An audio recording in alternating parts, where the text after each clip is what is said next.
So, hello, good afternoon, everyone, to this podcast. Afternoon. Afternoon. I'm very happy and keen to learn from all of you about the amazing work you do.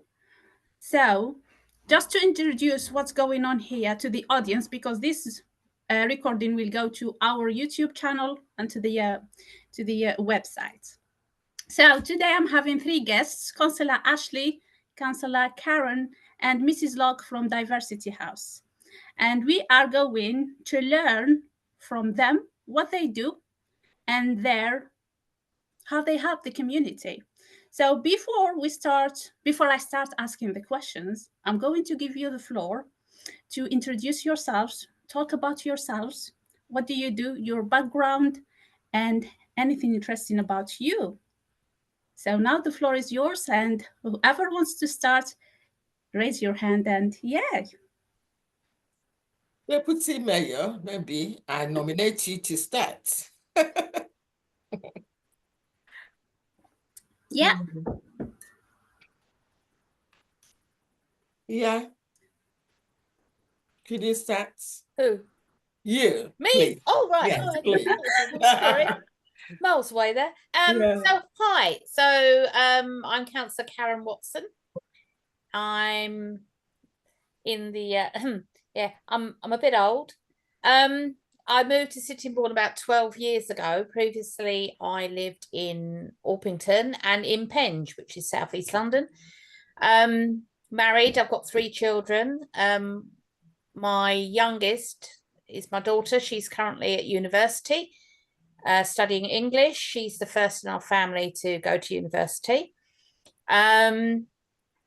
So in a previous life, I have been a councillor in a London borough, and I did that for about 12 years. I was a councillor for Penge, so one of the most deprived areas in the London Borough of Bromley, in the top 5% deprived areas in the country. So at the moment, I've been on Swale since nearly 2 years now. Mm-hmm. I'm the Vice Chair of Housing and Health. I'm on Community Committee, Planning, Transportation Policy, quite a few others. And currently, I'm the Deputy Mayor of Swale, and I hope to be made mayor in May. And I like reading, and I like football, and I like all sorts of different things. So that's me. That's nice.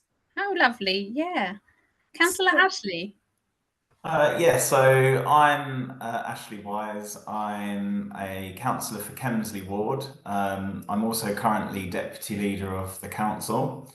I'm also chair of the Standards Committee, which is where we make sure that councillors uphold the sort of responsibilities they are elected to undertake to the best of their ability. I'm on a number of other committees as well, and like Karen, I got elected to Swale in May 2023, so coming up for 2 years. I had stood in some previous elections, so I stood in 2019 for Swale Council, also stood for Kent County Council in 2013. I'm Sittingbourne born and bred, so I went to school here, went to Canterbury Road Primary School, went to Borden Grammar. After that, moved to London for a few years for university, and yeah, I'm happy to be back here. I've had a long period of being involved in campaigning and doing things in the area, going back to probably when I joined the Labour Party when I was 15. So it's coming up for 17 years now that I've been doing that. So been doing that sort of side of things longer than the period before I even joined. So it's always good to meet lots of different groups and get into these sorts of discussions with people. I was really happy to come and see you at Diversity House. It was great to join you. I was there with Karen for your International Women's Day event last year. So really happy to be able to join this discussion today. Thank you. Awesome. So I guess I'm the next in line to talk about Yes, you myself. are, yeah. So where will I start?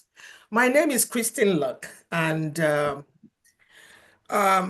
founder and CEO of Diversity House. In fact, Diversity House became 18 years last week, Friday. So that's how long we have been. Before then, I was a banker. I was an investment banker way back in Nigeria. And when I moved to the UK, I started rebranding myself. So I've been to many universities in this country. I studied health and well-being. I studied public health and health promotion. I studied psychology, behavioral psychology. I studied community cohesion, public health and health promotion, drug and alcohol research and all that. I just finished my PhD last month. So, and I've lived in London. I lived in London before I moved to this Swell. I was living in Homerton in London, and I moved to Swell in 2001. And when I moved here, there wasn't whatever you call diversity. So 24 years ago, there wasn't diversity in Swell. And I started Diversity House just to show that Swell was not going to remain predominantly a mainstream community, and that it was important that the Swell people, the local authority and the community themselves need to start looking forward and see that we live in a global village, and that very soon, rather than being 99% of mainstream British people, that the community will be very diverse. So I tried my best to sing it loud to the local authority and everybody to say, listen, we need to begin to think about diversity. We need to begin to think about interculturality, not multiculturality. But when nobody was picking up what I want, what the way I see forward, then it was down to me, because if you want change, you've got to be the source of change. And I believe in this way, that don't think about what your country will do for you. Think about what you will do for your country. And I felt that I need to do this. I need to set up this charity to look at the broader people that live here, not race, not ethnicity, not gender, not disability or ability, but the intersectionality of all our social identity, bringing it all together to address the health and social inequalities we have, to address the deprivation that we have in Swell. Because if you work with people robustly, holistically, then you'll be able to achieve change. And those people, once they are socially transformed, will bring their social capital to help to develop our community. And hence, I'm happy that we've done that, because with the last census, that Diversity House was the census support center, we have seen that the statistics of Swell has really, really, really changed. From 99% or so in the past to 2021, the percentage have really, really changed. About 89% or roughly 90% of people here are mainstream. The rest of the percentage are people from the diverse communities. It's fantastic. And the attitude of people have changed. That's good. From being fearful of the unknown to welcoming. And that's what progress is all about. And I'm proud of Diversity House. So that's me in a nutshell. Apart from being a mother, a wife with 2 children in the university. So, and being friends to many people in Swell. Nice. Well, thank you very much for this detailed introduction and talking about yourself, so that we get to know you and have a point of view about what you do. And now I want to learn more about your role. What do you do exactly? And then we go to... Let me start in this case, because I think there's a role, there's a crossover in what we do here. Yes, we have our 2 wonderful councillors here. Yes, their role is to look at implement the national strategy policies locally. But you see, we in Diversity House, not-for-profit organization, we actually help support our councillors to make sure that their policies that they want to put in place locally here, that, you know, whatever projects we are doing, whatever services we are doing, that we are reflecting those policies that they are trying to implement, you see. And also, we not-for-profit organization, Diversity House per se, actually work with our local councillors. Councillor Ashley here, your space of operation, we also support your people that live in your ward. So also our deputy mayor here. So it makes sense that, you know, collaboration and getting to understand what the different people do. You know, Diversity House, we don't just help our, you know, support our local councillors in making sure that the national policies and the local strategies that and the local action plans that they want to implement that is done. But we also, that for instance, Diversity House, even though it's a very, very small charity, it's not just a charity that works across Kent and Medway, but we also make sure that we implement, you know, global, you know, plans, global compacts. Diversity House has been the signatory to the United Nations Global Compact, meaning that from the Millennium Development Goals to now the Sustainable Development Goals that the United Nations are talking about, we make sure that we implement it and that we support other organizations locally in our space of operation to make sure that they understand the importance of those 17 developmental goals, and that when they're doing it. So our remit is wider than the national policies of the United Kingdom. Our remit is actually globally, making sure that all the policies that the United Nations, the Global Compact are talking about, the gender equality and women's empowerment, I look at it now, the zero poverty, the education, the climate and sustainable, sustainable energy. We have it here. So, and also education for all. So all those sustainable development goals that we make sure that we implement it and support the rest of the charities that are not part of it or don't understand, because most people just focus on local issues. But Diversity House focus on the broader issues rather than local issues. And I think that's why I'm really so excited that we're having this conversation this afternoon. Yes, yes. Thank you so much, Mrs. Christine Locke. Ashley Wise, can you tell us more about your role? Yeah. Your current. I mean, just to pick up on some of what was said there by Christine, I mean, you're totally right that what is common amongst all of us here is that we understand community. And I think as councillors, the really important thing that we always have to remember is we are representatives. We aren't there to see through pet projects that just matter to us. We are there to realise what it is the community who elected us want to see.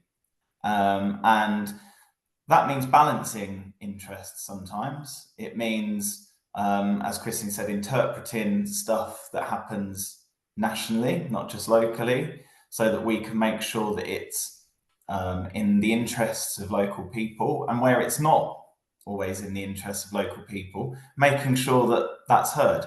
And I think, you know, we, myself and Karen, have to attend lots of meetings. Karen, unfortunately, has to attend more than me. But I think what we both enjoy the most is going out talking to people, listening to people. And I think listening is the key to what we do.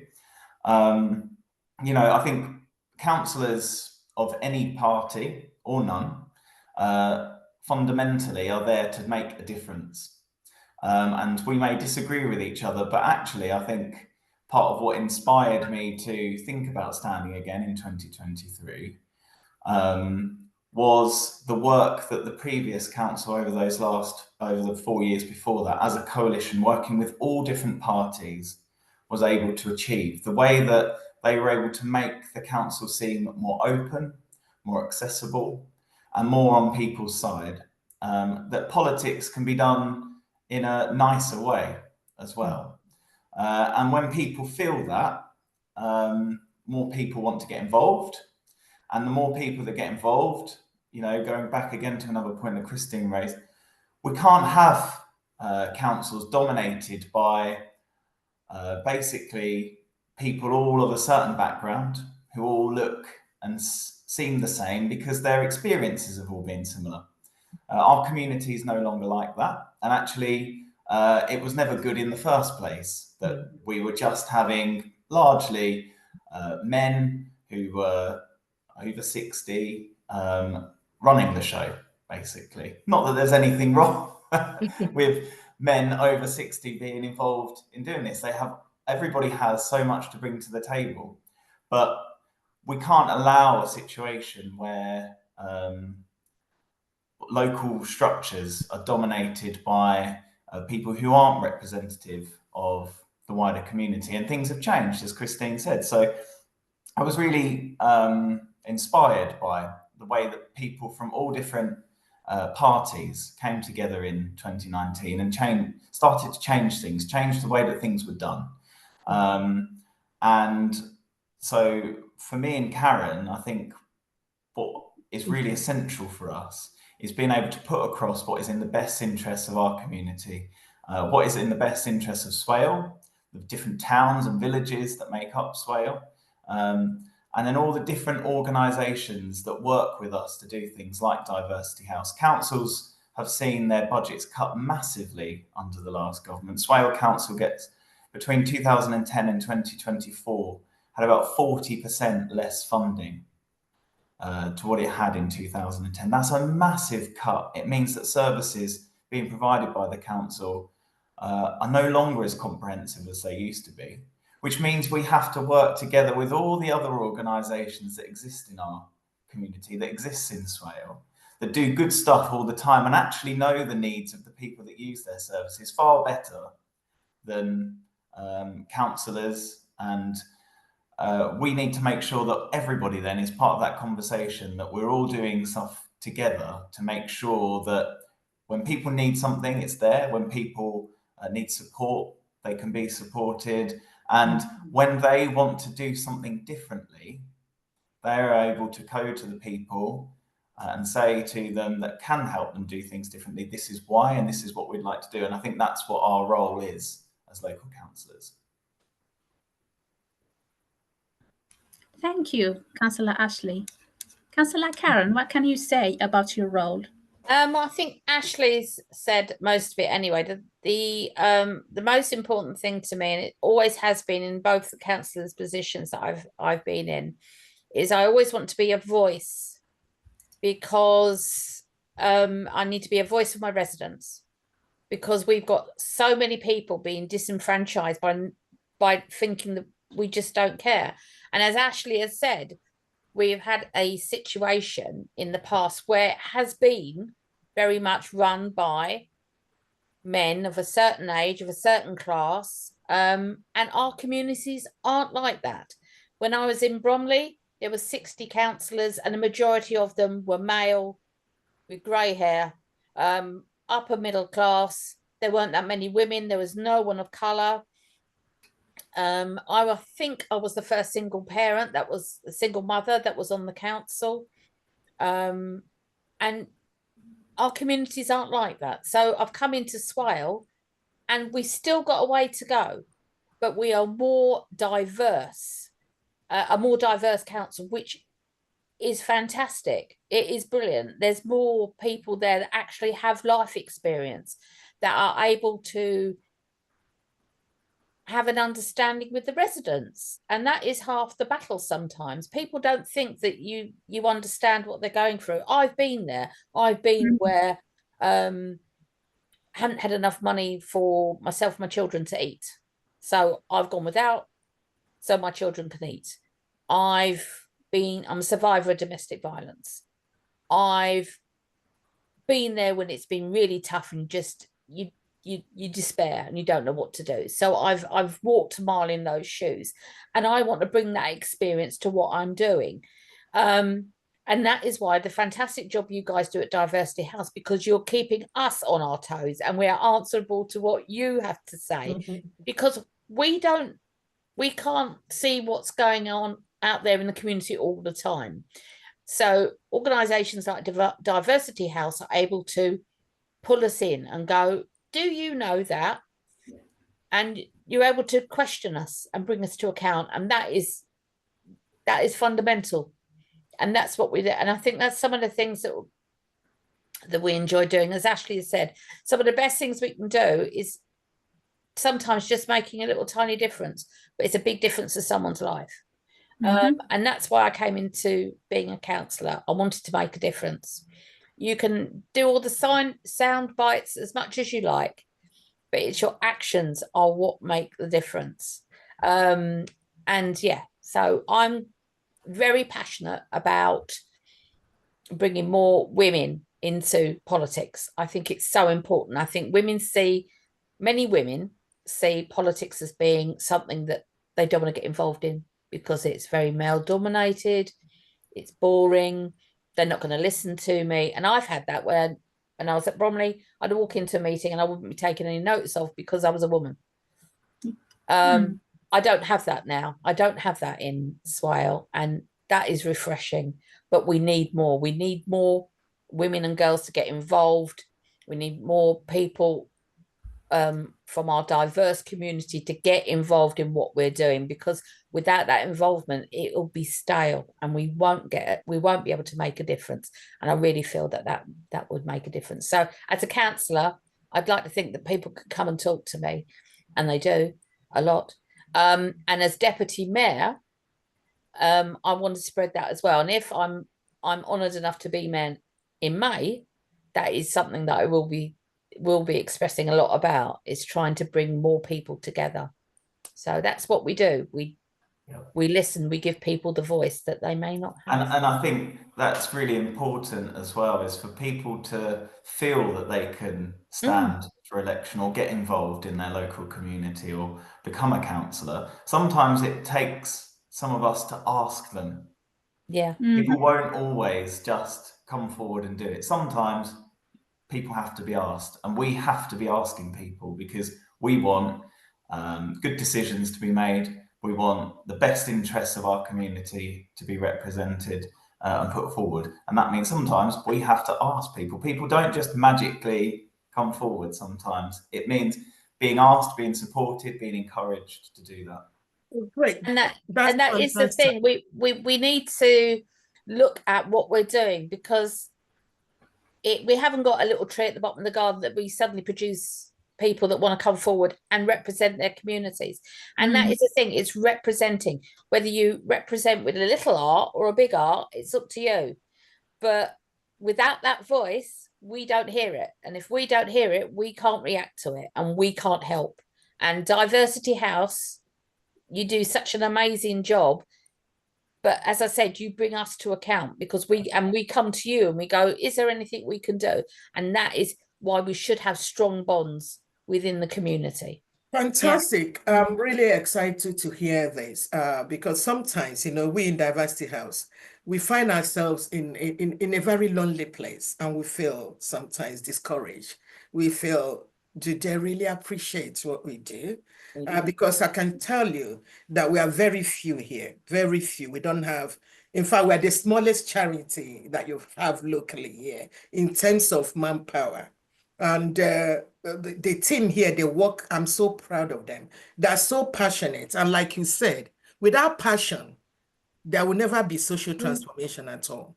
And having said that, and so thank you, and Dr. Zina, share this with your colleagues and say that we're so proud of what you people do here.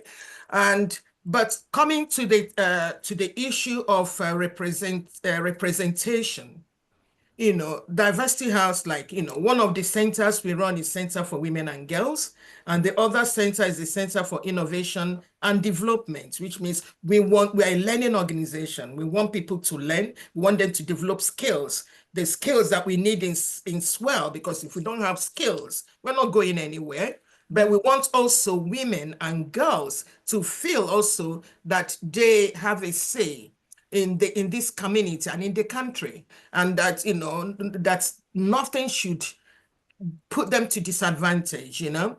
And having said that, when I'm talking to colleagues at the Foresight Society and, or, you know, the Women's Budget Group and all that, we keep saying that Swell actually is one of the least, where, you know, one of the districts that have the least representation of women and girls in politics. It has changed a bit, because I know that in the current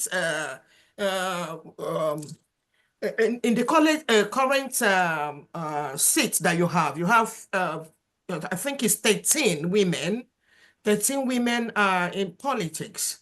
Yeah, it's 13. It was less than that before this the last election. So you have 13 women, but we have, and out of 47 seats, you have just 13. It's not good enough. Yes, so well done that we are changing, but we still have a very long way to go. And Diversity House that, you know, talks about equality all the time, looking at disadvantage and advantage and trying to find a way to address the gaps. We hold ourselves accountable to make sure that when we go out in schools, because we work in schools, we work that's in community, we work inside their community in school and in prisons. And if we work in those places, that we need to be calling to the attention of girls and, you know, and women, that listen, if you want a change, anything to have change, you've got to be part of that change. You can't just sit in your house. You can't just sit in Starbucks or wherever you are, drinking coffee and drinking tea and complaining, oh, this has not happened. If you want something done, go do it yourself. So the thing is, we need to educate them, because I see during the last election, I was running around the place, because some of our young people were meant to vote this last election. They got the right to vote, but they didn't vote. So as many as I knew that we are supposed to vote, I was going to, I said, you need to go and exercise your right. Yeah. People died. People worked so hard. They went to prison. They did all sorts of things. I keep telling them about the suffragettes and all that they really need to use their votes. Their vote is their voice. Some of them didn't. You know what they told me? And I can put my hands up. Even one of my daughters did not vote. Because, they didn't teach us what we don't know what it is. We don't know why we should vote. Then I got so angry. I said, there's a gap in our education. And this, another thing we are talking, we're having meetings with some 2 schools. One is coming to Diversity House on 4 days time. When? On the 27th. 27th, yes. Yeah, and then we have also another one in the Isle of Sheppey. So one of the things we plan to do is to tell these schools that we really need, you know, when I was growing up, we did what they call civics. I don't know if anybody, civics. And part of what civics taught us is about the government for the people, by the people, for the people. You've got to know what government is. Government is not somebody sitting somewhere else. You are the government. And we need to teach them politics. We need to teach them the basics of politics. So we need to, as we're teaching people life and social skills, this is the social skills we need to teach them. So, and that's part of the things we're going to be talking to these schools as they come to us. We are lucky that we have many of the head teachers that listen to us, and they allow us to come to their school to talk and teach. And so this is something we need to do so that we can beef up the numbers of, representation of women and girls. And not just that, having said, you're talking about, sorry, many people don't like to talk about womanness. I don't know if you know, yesterday during the inauguration of President Trump, he said there's just one, whatever gender he was talking about. But I come from the school of thought of inclusiveness. Okay. But what I want to say about, women, I don't care what woman you are. You have to, I believe in self-definition. You have to say who you are, because I don't know who you are. So, but what I want about our women and girls of whatever gender or whatever they are, if they say that women and girls, fine for them. I want them to stand up and have a voice. I want them to stand up and have a voice. But for those people from the diverse communities that have not been coming out, like I keep saying, let me go back to the days when I go to the local authority. I never saw people of different colors. I only saw, the predominant community working in the local authority.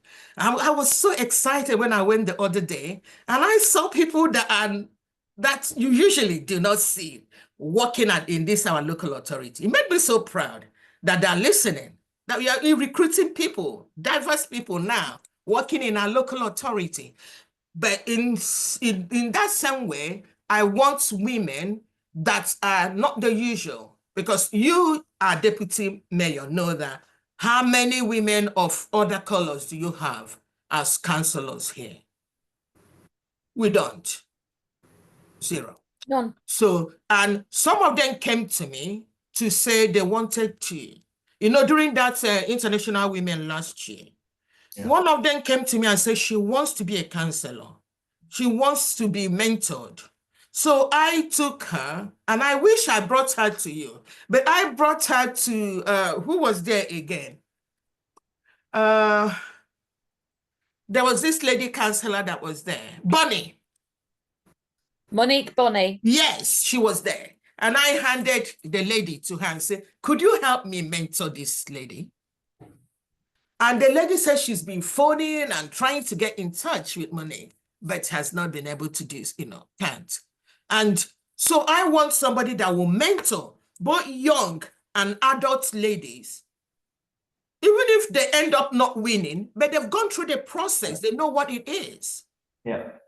So they're out of their comfort zone. That's what I want to see happen. It's something that I feel very strongly about, and I have done for many years. In the previous local authority I worked in, hardly any women at all. Mm-hmm. And it used to make me cross, because I'd go, why aren't we encouraging more women and girls into politics? Mm-hmm. Because it's not a scary place, and they do it. They think this is boring, and no one's going to talk to me, and I'm going to be overwhelmed by it. And so when I stood again, and I stood in Swale, and I was encouraged by how many women we have, but you can never have too many. No. And I think we won't all, those women that we have in that council chamber won't always be there. So we need to be looking at more women, more people of colour, more people of diversity coming into politics, coming into local government, because we want their ideas, we want how they view things, we want their, we want their thoughts. We want their experience. We need that, because we haven't got it. And until we start getting more people involved in politics, and it isn't all boring, and it isn't all on one level, what sort of community are we going to have? So I wish that obviously we didn't know each other then, Christine. Yeah. I would have welcomed mentoring anyone, and that is something I think that we need to be doing. And Ashley will know this. I say it at enough meetings. We need to be looking at who's going to take over from us. Yeah. Because we need to keep moving forward. We need to keep going forward and grow. So Yeah. And I'll that get off my mentoring, soapbox now. no, and that mentoring is really important Yeah. because studies always show that women, because they are seen by society as caregivers, are more cautious and want all the information. They want to make an informed decision so that they don't make the wrong decision. And you know, for some people that means that looks like taking less risk. I don't think that is that, but I think it means that people want the knowledge about what's actually involved so they can make that decision with all the information available to them. Because what we don't want is for people to feel that they, because they don't know, they're not able to put themselves forward, and then they don't stick at it either. If you're putting yourself forward for any sort of public facing role or whatever, there will be times that you will feel stress and pressure, and sometimes you'll be doing things and think, God, why am I doing this? But you stick at it because, as you said, Christine, passion drives that, or wanting to see change drives that. But we have to make sure that we aren't just putting people in at the deep end, and that they've felt supported and mentored along the way. And I really think that that's something we have to make sure we're doing locally. We had a by-election last autumn, and we had standing for our party an absolutely fantastic candidate. Actually, there was good candidates for a number of parties. It was a good election to see play out, of people that cared about their local community putting themselves forward. And we had a fantastic candidate, and you know, it sort of was a leap of faith for her to go into it and just trusting that we would support her through that process. But I think it's fair to say she thoroughly enjoyed it. She would make she didn't succeed this time around, but as you say, that doesn't matter. Really, it's knowing that you want to do it and that you might want to do it again. And it was such a positive experience for everybody involved. But I think our candidate, and she's called Raquel, she learned so much in a short space of time. It's quite an intense thing to go into a by-election.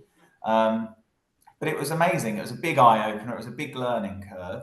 But I think it was a really positive experience for us to actually show, you know, again, I picked up the phone to her and said, would you be interested in standing?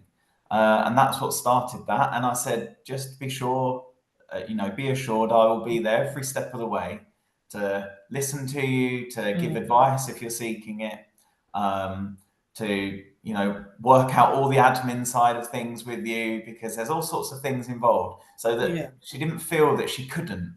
I wanted to make sure she felt that she could. And that's the really important thing that we have to make sure that we do if we want to get more diverse people with diverse backgrounds coming into local politics. And that filters through then, because those people will be MPs, ministers, prime ministers in the future. Can I now hold you to account now to say that we are going to send or refer two people, one to the deputy mayor and one to you, Councillor Ashley, to mentor? Yeah. And we're going to do it quickly. We're going to do it this week, actually. Okay. Yes? Yeah. Oh, so it's recorded. It's done. So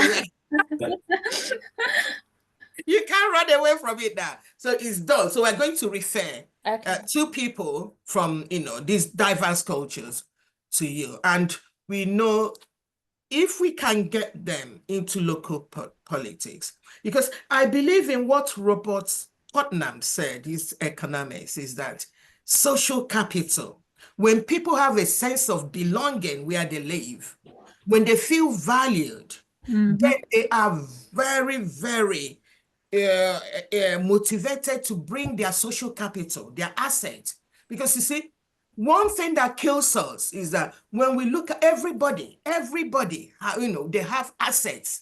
They have wonderful assets they can bring. Even if they are jobless, even they are homeless, whatever it is, even they have a disadvantage or disability somewhere, but they have ability somewhere. Every human being, everybody we have in Swell have social capital that they can bring to the table and support us to heal this land, to address the deprivation we have, you know. But when people don't see themselves being valued, when we don't validate people, like people in Diversity House said to me the other day when we're having me, they don't validate us. We work so hard. You know, they say, what did these people have? That they have King's Award, they have Queen's Award, they have that. I said, that's not why we are doing this. We are doing this to leave tangible legacies. But what I'm saying is that when we actually make all these people in our local area here feel validated, feel they have sense of belonging, then they will come out and use some of the knowledge that they have as councillors, as volunteers, as mentors of, you know, as whatever it is, and use it to, because to me, I feel so strongly about Swell. That's why I've left everything I've trained and paid money to study. I left it to say, even if I leave little tangible legacies in Swell, drop some of the knowledge I've acquired over the years all over the world and drop it here. We can heal this Swell. I'm tired and sick of hearing deprivation. We can do it. And we all can hold hands together. You mentor that person, Councillor Ashley mentor that person. Zina is always doing mindfulness and mentoring. We all do our little bit. I think our Swell will be the best place you can live in. I believe that. So I'm sending these people to you. Okay. So that's me preaching. My preaching job is finished. Good. Wow. You said a lot. I'm learning a lot from what you said. You said something about what keeps you going, something about why you are performing this role. Yes, but I want to learn more from Councillor Ashley. How did you put yourself forward? Because this is one of the points you raised. Yeah, I mean, it's fair to say there are people involved in Swale politics locally that have mentored me, and whether they know that they were mentoring me or not, you know, I've learned a lot from being around people who have the experience and knowledge, but also they valued my view as well, and they listened to me. And I always think that's something really important that we have to keep taking with us. I think I joined the Labour Party when I was 15, and immediately turning up to my first meeting, it was quite scary. You know, I didn't know anybody else there, didn't know if I had the right place. You go in and people sort of look at you and, oh, is this a new person? But all it took was someone saying, oh, would you like to sit next to me? And got talking to them. And that person was Roger Truelove, who was councillor for many years in Swale, leader of the council for 3 years as well. And Roger had been a teacher. So it wasn't unusual for him to be talking to a teenager, which helped, which meant I would come back again. And I did. I left my first meeting as the youth officer for the local Labour Party because I think they just were so happy to see a young person there that they wanted to give me a job, which was fine because that also gave me reason to stick with it. It felt that people wanted me to make a contribution. They wanted me to do something with them, and it just went on from there. And for me, this place is home. Sittingbourne's home. It's where my family are. It's where I grew up, and I could live anywhere else in the country, and I have lived in other places, but this would always be home. And I think that is what, for me, actually motivates a lot of this, is that I want to make my community the best version it can be of itself. I think there's loads and loads of untapped potential in Swale, among people, amongst the area, businesses. There's lots going for it. But I do understand why people sometimes look around and think that it's not always the best it can be. And so it takes some of us to put ourselves forward and do something. And so, yeah, I stood in 2019 for Swale Council. And I narrowly missed out that time round. I wasn't sure about whether I wanted to put myself forward again, but I was asked, you know, would I consider doing it? I've got the experience, would I consider doing it? So I did, and I won. And going back to Christine's point about making sure people use their vote, I won by 1 vote. So that 1 vote, when people say my vote doesn't make a difference, that's wrong. Yeah. Because someone out there voted for me, who, if they thought that on that day, I wouldn't have won. And I'm the first person of my party to represent Kemsley the way that it's configured ever. It did once have a Labour councillor in the 80s when it was just Kemsley Village, and it was largely mill workers that still lived there. But this is the first time this has happened. So I could understand that there might be people that would like to vote a particular way, but that way doesn't win. Yeah. So they don't bother. But actually, my election shows it does make a difference. And if that one person had stayed home, I wouldn't be here, and I wouldn't be here doing this podcast today. And there's all sorts of things that I'm really proud to have achieved, even in the last couple of years, that wouldn't have happened. And it's quite, it's really nice to see the little bits of difference that you make in that area, the little bits that you're doing with people that you're not just achieving on your own, because you can't do that. You have to achieve them with others. Some of the work I've been able to do with the primary school in Kemsley, and some of the work I've done with some of the businesses and employers in that area, giving stuff back to the community and seeing bit by bit that we're all able to have a stake in making our community better has been so rewarding, and it's satisfying, actually. And I think that satisfaction is what continues to motivate you to do more. Yes. That's a question. How do you know the people of from your ward? How do you know the people that live in your ward? I mean, what's really important is making yourself available. It really is so important. I mean, to be honest, the biggest thing that you have to be willing to do, and this, you know, can be intimidating and scary for people sometimes, is you've got to know that you will walk up someone's garden path, knock on their door, and not know anything about their life or what's going on behind that door, but be willing to just ask them, how are things? You know, what would you like me to be doing? What can I help with? What would you like to see that's to be done differently? And be willing to do that. And that gives you the confidence. It grows. I've probably knocked on tens of thousands of doors. Karen's probably knocked on even more than that. And no one conversation is ever the same, because no one's story is ever the same. Everyone's got something different going on. And just to reassure people, you very, very rarely get someone shut the door on you. Most people are so happy to see someone on their doorstep who wants to make a difference, who wants to make a change, and speak to them. And that is one of the biggest ways that you build those relationships with people. And then we're fortunate that today we have social media as well, which, for all its pitfalls, means that we can communicate much more easily with one another. We can make ourselves available at all times as well. But, you know, for me, it was also important that I looked at my ward and I thought, I need to get out into the school. I need to speak to the head teacher there. I need to learn from the head teacher there. I need to work with the kids there, because they're the future.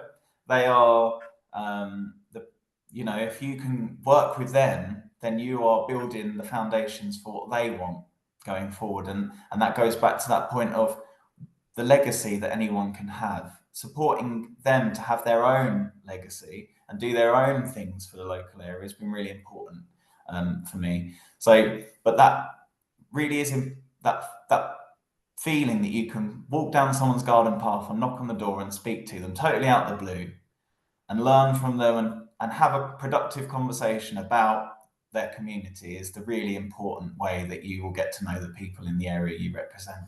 You know, I asked this question because I have my cousin is a councillor in London, one of the boroughs, Lewisham. And I asked her that question, and she came up with something so fantastic, actually. Yeah, she came up with knocking at the doors and going to school, and she worked with some publishing company, and they gave her lots of books. So she was, distributing books in libraries and schools and all that, and encourage reading and all that. But the one that she came up with that made me so happy to say, wow, girl, you've got it. No wonder you've been a councillor for years in that borough, is that she said, listen, I want to know who comes into my ward. I want to know who is moving out and who is taking over the house that they just left. So that she said she designed a welcoming pack. Yeah. So she have a welcoming pack so that once, even that the estate agent tells her, oh, that person is leaving, this person is coming. So she's ready already with her welcoming pack, and she goes immediately down unpacking and say, oh, welcome, and give maybe some flower or tiny sweet and say, oh, welcome. We are so excited that you're coming here with your family, or just you're alone. Oh, we need you now. So she start pitching already to find out exactly what skills do they have, what children, which school are the children, all that. And because she's going to come back again to say, oh, I heard you're a banker. So and person will need some advice on so and so. So she start using them already, but making them feel that they're welcome and that they're very, very valued member of that. She said, even she had to join Rotary. She's joined all sorts of clubs just because she wants to know everybody that lives around or within her ward. And I'm asking that because in Swell, we are having many people now. Wow, since COVID, the number of people that have moved out of inner London to come here. My church that used to, Baptist church that never used to have people of other cultures. Wow. Is so packed to the brim with people from diverse cultures.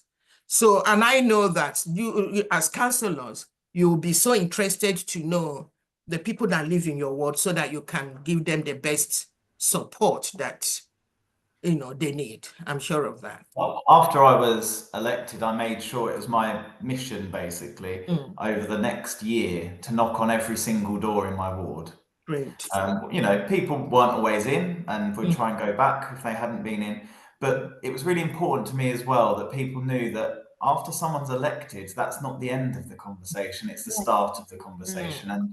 And sadly, there are examples where it is the end of the conversation. And that's where you get that mantra that some people put out, which is you only see people at election time. I can say that is not the case in Kemsley, because I remember knocking on the door literally a couple of weeks after the election, and someone said, well, I've already voted a couple of weeks ago. The vote was a couple of weeks ago. So what are you here for? And I said, because I want to know more about what you want to see done in the area. Yes. And it was so they found that so refreshing that someone had come back having just been elected. And I think that's really important in how you build that relationship with people. Yes. Nice. It's a very interesting discussion. We've got 4 minutes left, and I want you, what can you say as a closing message? Well, shall I start? Yes, please. So, closing message. I would say one of the best things as councillors we do is we listen. I'd like to think we all listen. Some people have selective deafness, but I would say we like to listen, we like to communicate. I'm very, in case you hadn't gathered, I like to talk. I'm a very talkative sort of woman, really. Ashley will put his hands up and agree with that. What I would love is the thing that I've been banging on about, is that we get more people, especially women and girls, interested in politics, whether it's with a big P or a little p. And we need to get more people involved in our communities as well. So we're always there. People can talk to me whenever they want to talk to me. And And what I want to do is do the best that I can for my residents. And it isn't just the ones in my ward. The way I look at it is we represent the people of Swale, not just our ward residents. It's important, our ward residents, but when we are there making decisions, we're there looking at what is best for the people of Swale. And that's all. Thank you. Councillor Ashley. Yeah, I think for me, it's the final, my like sort of closing message is, if people are interested and they want to do something, you might not always know from the outset what it is you want to do or how you might go about doing something, but don't be put off. Because I think if we want to get more people taking leading roles in their community, it doesn't have to be the most ambitious thing that you first achieve overnight. I think some of the things I'm most proud of having achieved are little things, actually, that not everybody might notice, but as Karen made reference to earlier, it made a difference to someone somewhere. Yeah. And that is the starting point that we all have to make. And so whether that's you know, reaching out to myself or Karen or another councillor and asking more questions about what it is we do, whether it's coming to us with suggestions about things you'd like to do with an offer to help us do it, that would be fantastic. And it could even just be rolling your sleeves up like I do and like I made Karen do with the leader of the council last week, and go out and tidy up some flower beds ourselves, or like I did on Saturday with a resident in Kemsley, got the litter pickers out and we went round and cleared up the litter. We had a fantastic conversation whilst doing it, learning stuff from one another, talking to other people whilst we're doing it. But we were making a difference. It felt productive, it felt rewarding, and it felt good. So we don't always have to have the biggest ambition, but if you do, and you want some help with the building blocks along the way to get there, come forward, speak to us, and then we can work together in making sure that we can get some way along the journey in doing those things that you want to see change in the world. Yeah. Thank you. Mrs. Locke. Yeah, so I'm so delighted that we had this talk. But for Diversity House and representing Diversity House and our people from diverse cultures, what I want to see happen is that the not-for-profit organizations work collaboratively with our elected councillors, the MP, which I've not seen, I don't know who he is, and the businesses, local businesses, education institutions, and the general public. Diversity House, even though we are very little, small organization, we pride ourselves as, you know, organization that is a learning organization that would like to collaborate and work in partnership with everybody. And we've learned that it makes the little money that we have stretch so much because we really work in partnership with everybody. And I want to see that when we call our elected councillors to come in, when we invite them to come in, that they come in, not because we want to give them stress, not because we are troublemakers, but because we want to hold hands together to find out, you know, share knowledge, say, oh, this is what we are doing now. This is what we have. Do you think you can, you know, send people to us? Or, you know, how can we do this to roll it out so that everybody in our communities can benefit? But I've seen that some of the elected ones, if you ask, you know, you invite them, extend invitation to them, they refuse to come. They say to you, they're very busy, so they don't turn up at all. And that's not really nice. That's not how to rebuild our society, our communities, you know. We really need to join hands together, you know, like our logo, Diversity House. We need to hold different hands together to build our community and build our nation. And another thing I want to say is we need to value every organization that we have locally. Like the councillors say here, the money is so tight now. Budgets are being cut. The money that the local authorities have, they're very little. And it then is done onto us also to help to you know, we've been doing a lot of things. Organizations like us have been doing a lot of things. And in the COVID, we stepped it up. Most of us did not shut down. When other people left, we didn't go. We were the census support center. You know, we've not shut down since then. But the irony is that when you have organizations like this that are the ear and the hearts of their communities, when the community members themselves don't come or don't want to really come, because I tell you, when as councillors, you need to also to be talking to your you know, people in your communities and your ward to use the services they have locally. To use it. One of the things, and I'm speaking now on behalf of my fellow you know, not-for-profit organizations, people use us as if we are nannies. They come in, take things and disappear. We want people to change their lives. We want them to come and get skills. We are tired of giving people food, giving them monkey nuts, giving them, you know, all sorts of silly things. We want tangible change for our communities, not just giving people things. We need them to come and learn. We have skill, you know, there are things. 12 CVAs have teaching older adults things. They have digital cafes that are running there. The Age UK, Citizens Advice Bureau, CETIVA, many organizations have things that people can use tangibly to change their lives. It's down to our local authority and our elected members to be telling people in their wards and their communities, go do this, go change your life, go use the skills there. Because some of us as not-for-profit organization will get tired of running around, risking our family relationships because we are not at home. We are looking all the time to look for money, do consultancies to get money, to give to our local people. If they don't use it, some of us will shut our doors quickly and go get money and go paid for our knowledge. So please, I'm happy that we are having, and that's why we called for this meeting.